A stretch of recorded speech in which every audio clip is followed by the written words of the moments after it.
પ્રશ્ન વિદ્યાર્થી મિત્રો, ગયા પીરિયડમાં આપણે શીખી ગયા એલ્ગોરિધમ કોને કહેવાય અને એલ્ગોરિધમની રચના કરતી વખતે કયા કયા સ્ટેપ ધ્યાનમાં લેવાના. એલ્ગોરિધમની શરૂઆત માટે આપણે એક એલ્ગોરિધમની રચના જોઈ હતી કે આજે શું પહેરવું, યુનિફોર્મ પહેરવા.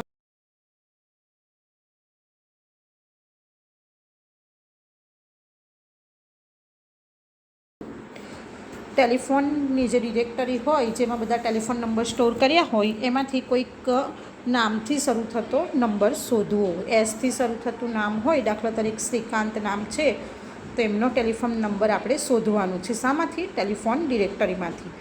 હવે તમારે શ્રીકાંતનો ટેલિફોન નંબર શોધી તેને ફોન કરવો છે. ટેલિફોન ડિરેક્ટરમાંથી તેનો નંબર તમે કેવી રીતે શોધશો વિદ્યાર્થી મિત્રો? તો તેમાં હજારોની સંખ્યામાં નામો અને નંબર્સ છે, બરાબર. પણ આપણે આપણા માઇન્ડનો, કોમન સેન્સનો ઉપયોગ કરીને શ્રીકાંતનો નંબર શોધવાનો છે. ટેલિફોન ડિરેક્ટરી હોય વિદ્યાર્થી મિત્રો, એમાં A to Z સુધીના ઘણા બધા નામો હોય, એના જેટલા બધા નામો હોય. પણ આપણે તો શ્રીકાંતનો શોધવો હોય તો આપણે સીધું કોનું પેજ ઓપન કરવું પડે? એસ. તો એસનું પણ કેટલા બધા પેજ હોય, એ ફેરવવાના નહીં વિદ્યાર્થી મિત્રો. આપણી પાસે ઇન્ડેક્સ હોય, ઇન્ડેક્સમાંથી આપણે એસથી શરૂ થતા નામના પેજ ઓપન કરીને એસથી શરૂ થતા નામોની યાદીવાળા પેજ પર જવું પડશે. પછીથી એમાં પણ ABCD વાઇઝ SA, SB, એમાં SRથી શરૂ થતા નામ અને એમાં પણ SRI વગેરે, બરાબર. એના સ્પેલિંગ પ્રમાણે નામ જોઈને આપણે ત્યાં સુધી તમારે નામ શોધવું પડશે અને પછી તમને નંબર મળશે અને પછી તમે એ નંબરને ડાયલ કરી શકો, બરાબર વિદ્યાર્થી મિત્રો. આપણે શ્રીકાંતનો ટેલિફોન નંબર ટેલિફોન ડિરેક્ટરીમાંથી શોધવો છે. તો એના માટે આપણે સૌપ્રથમ કયા સ્ટેપ લઈશું વિદ્યાર્થી મિત્રો? તો તમે ટેલિફોન ડિરેક્ટરી ઓપન કરશો, એના ઇન્ડેક્સ પર જોશો, ઇન્ડેક્સમાં એસથી શરૂ થતું જે પેજ નંબર હોય એ જોશો. એ પેજ ઓપન કરીને એમાં પણ SA, SB, આપણે શ્રીકાંત નામ છે એટલે SR હોય, એટલે જે નામનો સ્પેલિંગ હોય એ નામના સ્પેલિંગ પર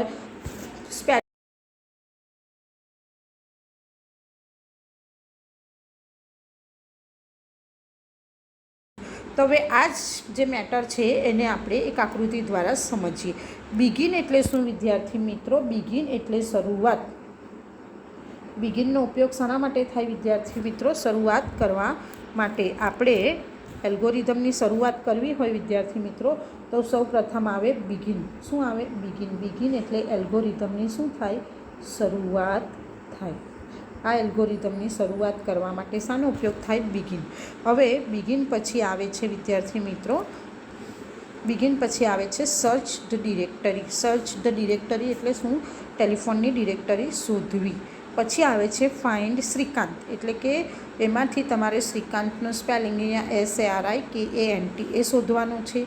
ચલો શોધ્યો, બરાબર. ને જો તમને ન મળતો હોય તો તમે નોમાં જઈને ફરીથી શોધી શકો. હવે યસ હોય તો નોટ ધ ટેલિફોન નંબર. સૌ પ્રથમ વિદ્યાર્થી મિત્રો તમારે એલ્ગોરિધમની રચના કરવા માટે જે એની સાઇન છે, એનું પ્રતીક છે, એ આપણે આ જ પીરિયડમાં શીખીશું. બિગિન એટલે શરૂઆત, પછી સર્ચ ધ ડિરેક્ટરી એટલે આપણે ડિરેક્ટરીની શોધ કરી. ફાઇન્ડ શ્રીકાંત એટલે શ્રીકાંતનો સ્પેલિંગ શોધીશું. જો તમને નહીં મળે તો ફરીથી નો પર જઈને બિગિન એટલે ડિરેક્ટરીમાં જઈને ફરીથી શોધી શકો. ફાઇન્ડ શ્રીકાંત, જો આપણને શ્રીકાંતનો સ્પેલિંગ હોય એ નામ પ્રમાણે એનો નંબર મળી જાય તો શું કરવાનું છે? Note the telephone number. Telephone નંબરને નોટ કરવાનો છે. નોટ કર્યા પછી એરો આપીને દર્શાવ્યું છે ડાયલ્ડ નંબર. તમારે શું કરવાનું છે? નંબર ડાયલ કરવાનો છે અને આપણું એલ્ગોરિધમ શું થાય છે? એન્ડ થાય છે, એટલે કે પૂરો થાય છે. કોઈ પણ એલ્ગોરિધમની રચના ફાઇન્ડથી શું થાય છે? એલ્ગોરિધમની વિદ્યાર્થી મિત્રો એલ્ગોરિધમની રચના ફાઇનથી થાય છે. પછી આપણે ડિરેક્ટરી શોધી અને પછી એલ્ગોરિધમની રચનામાં ફાઇન પછી શું થયું? એલ્ગોરિધમનો એન્ડ થયો.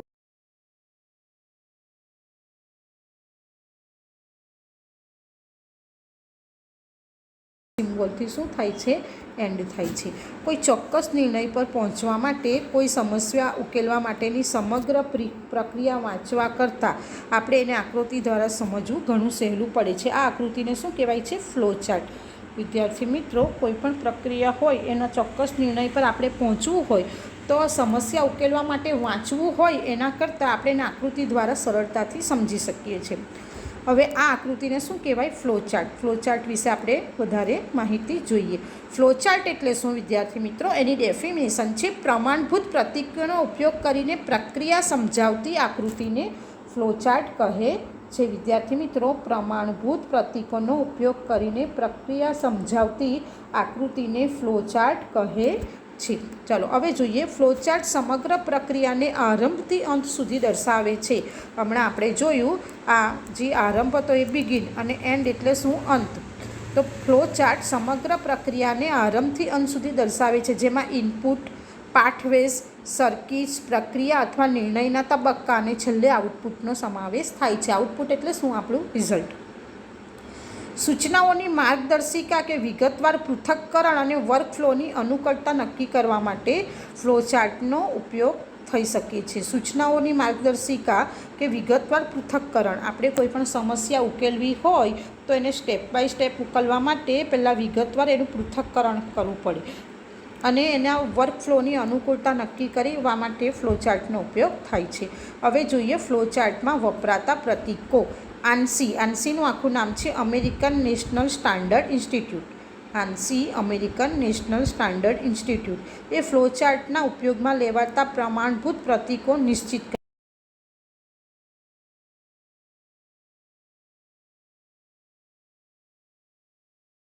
છે. ANSI. આ પ્રતીકો તેમના આકારો અને તે શાનો નિર્દેશ કરે છે તેના વિશે આપણે શીખીએ. સૌપ્રથમ આપ્યું છે સિમ્બોલ. સિમ્બોલને કહેવાય, એની સિમ્બોલની બાજુમાં એક્ઝામ્પલ અને ફંક્શન. ફંક્શન એટલે કે એનું કાર્ય શું છે, બરાબર. હવે એમાં સૌપ્રથમ છે ટર્મિનલ. ટર્મિનલનો શેપ કેવો છે વિદ્યાર્થી મિત્રો? તમને જો અહીંયા શેપ દર્શાવ્યો છે લંબગોળ જેવું કરી, આ લંબગોળ નહીં, આપણે જે ચોરસ દોરીએ એને ગોળ ખૂણાવાળું હોય, લંબચોરસ જેવું, પણ કે એના ગોળ ખૂણા કેવા છે? ગોળ છે. એ જે છે એ સિમ્બોલને શું કહેવાય? ટર્મિનલ. ટર્મિનલ એટલે બિગિન. બિગિન એટલે એનું કાર્ય શું છે? સ્ટાર્ટ એક્શન, પ્રક્રિયા શરૂ કરવા માટે વપરાય છે. એનું બીજું નામ ઓવલ પણ છે. પછી આવે છે એન્ડ. બિગિન અને એન્ડ એટલે કે ફ્લોચાર્ટના પ્રતીકોમાં આ બિગિન અને એન્ડ. ફ્લોચાર્ટની શરૂઆત કરવા માટે બિગિનનો ઉપયોગ થાય અને ફ્લોચાર્ટનો એન્ડ કરવા માટે, અંત કરવા માટે એન્ડનો ઉપયોગ થાય. આ જે પ્રતીક છે એ પ્રતીકને આપણે શાના નામથી ઓળખીશું વિદ્યાર્થી મિત્રો? ટર્મિનલના નામથી ઓળખીશું. આ પ્રતીક સ્ટાર્ટ એક્શન એટલે પ્રક્રિયાની શરૂઆત કરવા માટે વપરાય અને એન્ડ પ્રતીક શાના માટે વપરાશે વિદ્યાર્થી મિત્રો? એન્ડ પ્રતીક આપણને એક્શનનો એન્ડ એટલે કે પ્રક્રિયાનો એન્ડ, આપણે જે પ્રક્રિયા શરૂ કરીએ છીએ એ ક્રિયાનો અંત કરવા માટે એન્ડ વપરાય છે. પછી છે ઇનપુટ આઉટપુટ. એને કહેવાય છે પેરેલેલોગ્રામ. ઇનપુટ માટે ઇનપુટ એક્સ અને એસાઇન અ વેલ્યુ ટુ એક્સ. આપણે જે વેલ્યુ મૂકવી છે, જે સમસ્યાના ઉકેલ માટે જે ઇનપુટ મૂકવું છે એના માટે શું વપરાય છે? ઇનપુટ આઉટપુટ માટે વપરાય છે. ઇનપુટ એક્સ, એસાઇન અ વેલ્યુ ટુ એક્સ એટલે કે આપણે જે ફ્લોચાર્ટનો પ્રતીક છે એમાં વેલ્યુ મૂકવા માટે વપરાય છે. Print Y, write the value of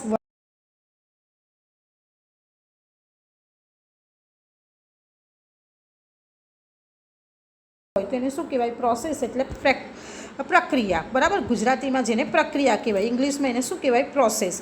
તો એના માટે જે સિમ્બોલ વપરાય છે એ છે રેક્ટેંગલ. અહીંયા જો તમને આપ્યું છે લેટ સી બરાબર એ પ્લસ બી, એટલે એ અને બી બંનેનો સરવાળો કરીશું અને શામાં સ્ટોર થાય? સીમાં.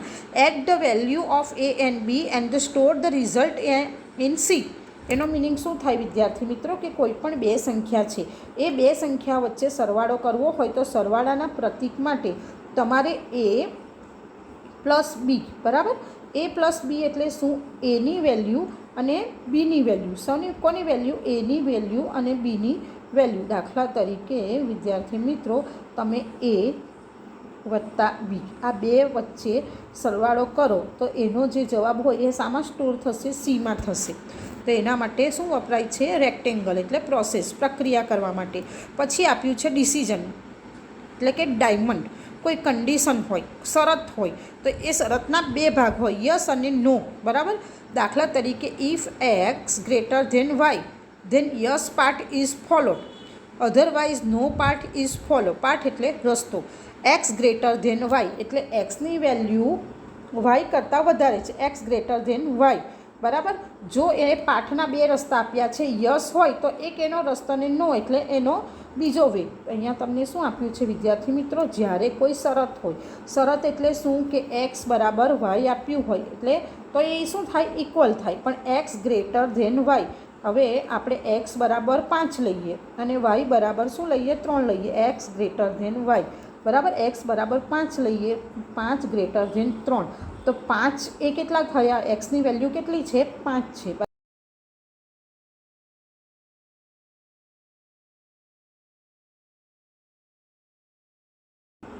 અને વાય બરાબર મેં કેટલા લીધા, 3 લીધા.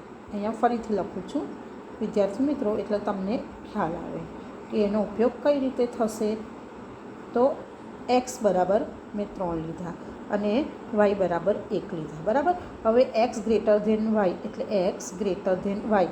એક્સની વેલ્યુ 3 છે અને વાયની વેલ્યુ 1 છે, તો 3 એ વાય કરતાં કેવા છે, વધારે છે.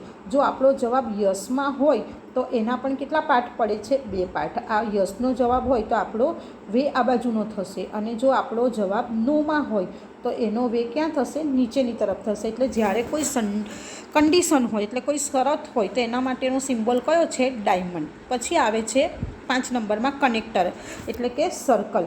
Entry the flow chart is made at the connecting point 1. વિદ્યાર્થી મિત્રો, જ્યારે આપણો ફ્લો ચાર્ટ લાંબો હોય અને આપણે કોઈ કનેક્ટ કરવી હોય, બરાબર, કોઈ પોઈન્ટને કનેક્ટ કરવા માંગતા હોય ત્યારે કનેક્ટરનો ઉપયોગ થાય છે. પછી આવે છે ફ્લો લાઇન. આપણે so the part to be followed. આપણે જે વે એટલે જે રસ્તો છે એ રસ્તાને દર્શાવવા માટે શાનો ઉપયોગ થાય છે વિદ્યાર્થી મિત્રો, પાઠ. આ પાઠનો ઉપયોગ ક્યાં થાય, વે દર્શાવવા માટે. જો અહીંયા આપ્યો છે તમને, એમાં આ જે છે એને શું કહેવાય, પાઠ. આ પાઠ દર્શાવે, કોણ દર્શાવે, ફ્લો લાઇન. બરાબર. ફ્લો લાઇનનું કાર્ય શું છે, પાઠ દર્શાવવાનું. આ જે છે ફ્લો લાઇન. બરાબર. ફ્લો લાઇન કોને કહેવાય એ બતાવું છું. આ જે છે એ બધું શું કહેવાય, ફ્લો લાઇન. ફ્લો લાઇન શું દર્શાવે છે વિદ્યાર્થી મિત્રો, પાઠ. પાઠ એટલે કે પાઠ એટલે રસ્તો દર્શાવે છે. પહેલું જે જોયું આપણે ટર્મિનલ. ટર્મિનલ કોને કહેવાય, આ રહ્યું સિમ્બોલ એનું.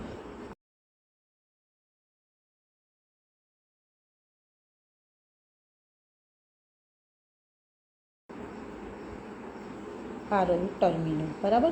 તો ટર્મિનલનો ઉપયોગ શાના માટે થાય, ટર્મિનલનો ઉપયોગ આપણે જોઈએ, ટર્મિનલ પ્રક્રિયાના આરંભ અને અંતનો નિર્દેશ કરે છે. એલ્ગોરિધમમાં વિરામ એટલે પોઝનો નિર્દેશ કરવા માટે પણ ઉપયોગ થાય છે. એલ્ગોરિધમમાં ટર્મિનલનો ઉપયોગ પ્રક્રિયાનો આરંભ અને અંત કરવા માટે વપરાય છે. આગળ છે ઇનપુટ આઉટપુટ. પ્રક્રિયામાં ડેટાના ઇનપુટ અને તે આઉટપુટનો નિર્દેશ કરે છે. ઉદાહરણ તરીકે આ પ્રતીક એટલે ચલ, વેરિયેબલની કિંમત નક્કી કરી આપે છે અથવા તો પરિણામની કિંમત છાપે છે. ઇનપુટ આઉટપુટનો ઉપયોગ શાના માટે થાય વિદ્યાર્થી મિત્રો, ફ્લો ચાર્ટમાં આપણે કોઈ વેલ્યુ ઇનપુટ કરવી હોય તો એના માટે થશે, અને જે આપણને આઉટપુટ મળે છે એ આઉટપુટની પરિણામની કિંમત છાપવા માટે થાય છે. પ્રોસેસ. કોઈપણ પ્રક્રિયામાં આવતી બીજી વિવિધ પ્રક્રિયાઓ અને ગાણિતિક પ્રક્રિયાનો નિર્દેશ કરે છે. ચલ એટલે શું, જેની કિંમત હંમેશા બદલાઈ હોય તેને શું કહેવાય, વેરિયેબલ. વેરિયેબલ એનો ઇંગ્લિશ શબ્દ છે, ગુજરાતીમાં એને કહેવાય ચલ.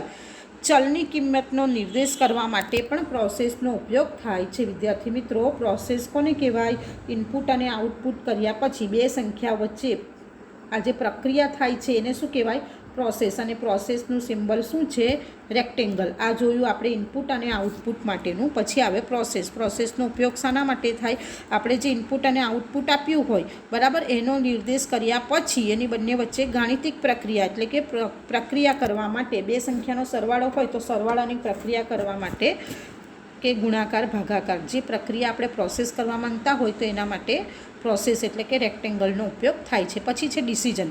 પ્રક્રિયામાં લેવાયેલો નિર્ણય એટલે કે ડિસિઝન અને કરવામાં આવેલી તુલનાનો તે નિર્દેશ કરે છે.